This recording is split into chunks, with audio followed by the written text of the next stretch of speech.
Hello everyone, it is your favorite superhero here, Superman, and I am here to tell you to play Superman 64, for it is a get the fuck out of here.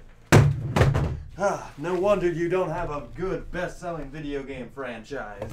God damn. Do you really think you can win? Oh, a little bad.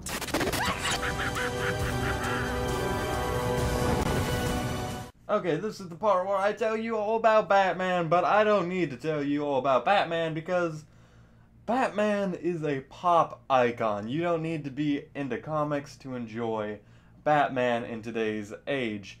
You can enjoy him via movies, via video games, via anything really. You can be a Batman fan.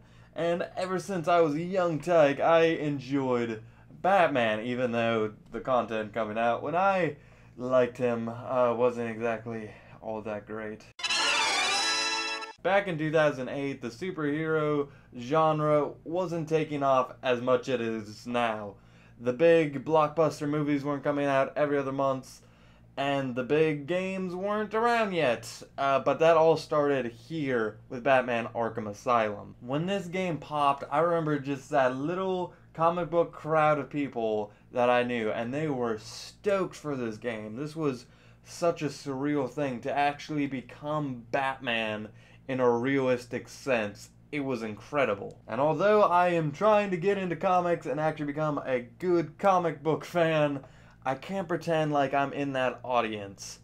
I did not get into this game when it first came out. I wasn't into comics. I am a Batman fan, but let's be honest, there's a lot more hardcore Batman fans out there than me. And if you watched my Batman Arkham Origins review, you know I played this game series in the wrong order. I played Arkham City first, then I played Origins, and now I'm playing Arkham Asylum, the first one. And in all honesty, I don't recommend this at all. Although I was told it wouldn't hurt my experience, it completely did. When Arkham City came out, I got caught up in that hype. It was a big game, and I've played it like twice already. If I ever review it, it will be the third time. And I love the shit out of that game, don't get me wrong. But it definitely hurt playing this game because every time I would try to hit a button that I knew in Arkham City or Origins, it didn't exist yet. There were tools Batman used that I didn't have yet. I kept comparing it to the later games in the series, and in that regard it hurt the experience because obviously Arkham City from a technological standpoint is going to be better than Asylum, and in all honesty I think it's a better game. Just personally, it hurt the experience. If you're going to play this game series, play Arkham Asylum first. But I will say a lot of the stuff I liked. I loved the location of Arkham Asylum. It was so much more isolated than the big cities I'm used to in the later games. And it was a little annoying kind of having to backtrack in some areas.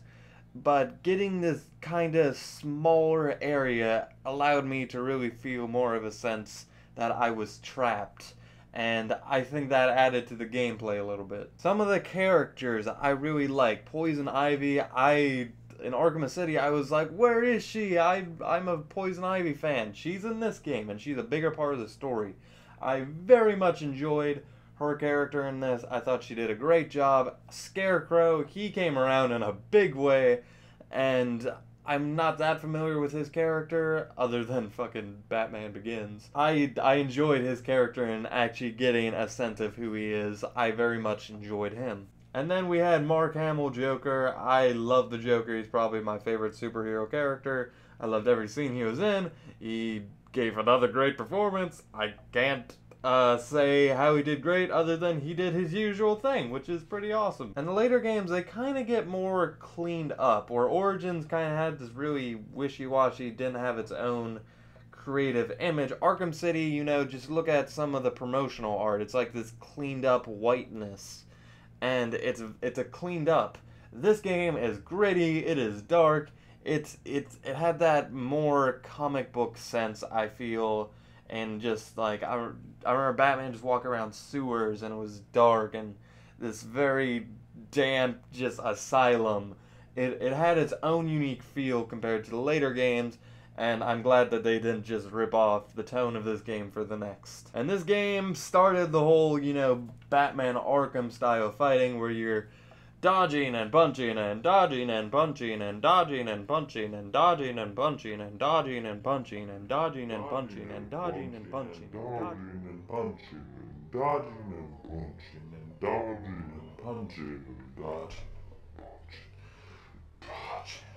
And although it's not like refined as it is in the later games, this set the groundwork for a lot of games that I've played, and I had another good experience with this combat system. I enjoy it. And I want to say that this game is important. I think superheroes, although they've flooded the market in movies and a lot of other aspects in pop culture, video games aren't the strong suit for superheroes. And I think that they could be expanded, and they could do so in a very creative way with unique powers, unique characters, and unique stories. And I am hoping that the market becomes more superhero friendly, even for good old buddy over here, Superman. I'm sorry I threw you. Batman's better. And with all that being said, I'm going to give Batman Arkham Asylum a 7 out of 10. With that being said, remember that I played the other games first, and that hindered my experience. With all that being said, thank you guys for watching. As always, I love you guys. You can check out my Patreon, Twitter, or anything else if you want. The links will be down below. Thank you, as always, for watching. I greatly appreciate it. And with that, I leave you. Post-Dark Souls world. A genre has been born from its influence, and more games of its ilk are released as time goes on. However, there is a subtle difference in approach some games are taking when it comes to using Dark Souls design. The obvious and more common way to carry on its methodology is to straight up make Dark Souls again, but with key refinements and personal taste changes. We can see this happening more frequently in current games, as naturally long development cycles have finally come full circle after the initial Dark Souls fervor. An extremely good example of this is the recently released Salt and Sanctuary. This is a game that has no qualms about showing off its influence directly, and once the novelty of 2D wears off, the general game flow feels unmistakably Dark Souls.